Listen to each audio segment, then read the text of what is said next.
This is my audience.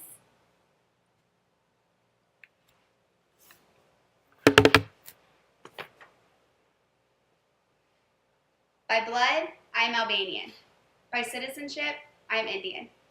By faith, I am a Catholic nun. As to my calling, I belong to the world.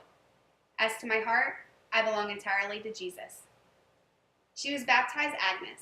She was dedicated, selfless, hardworking, and organized in her love for Jesus and faith. At age 18, she would embark on a voyage to live under vows of poverty, chastity, and obedience. She devoted her life to Jesus, and she became Sister Teresa.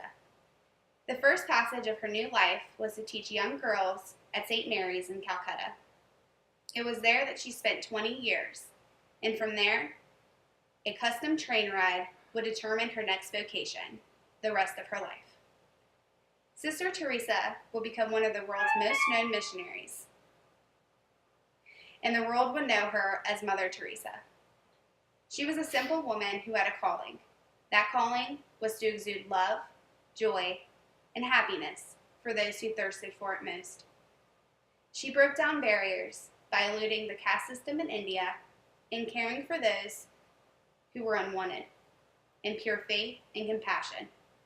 She once stated, "Reach high, for stars lie hidden deep in your soul. Dream deep, for every dream precedes the goal." Mother Teresa served the world as an image of love and selflessness.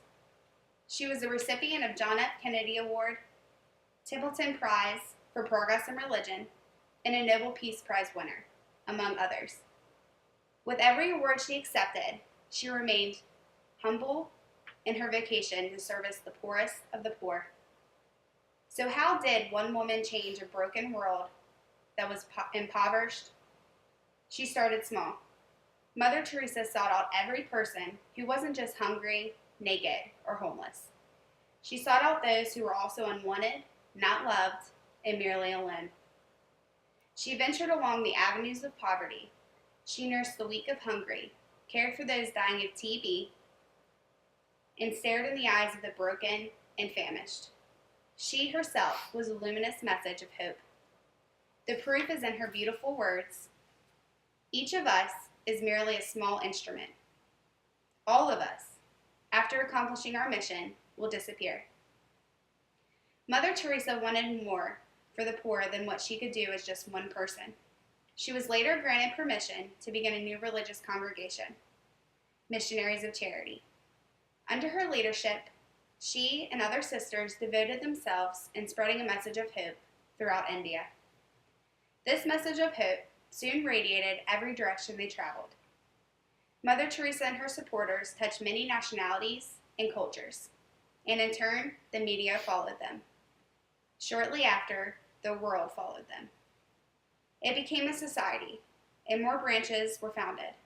An active branch of brothers, sisters, fathers, co-workers of Mother Teresa, and lastly, lay missionaries were born. This society accomplished its goal, Mother Teresa's goal, to service the poorest of the poor and to bring awareness to the entire world. Now, this devout woman didn't just wake up one day and conquer a broken world of the poor and desolate. She was dedicated, selfless, hardworking, and organized in her love for Jesus and faith.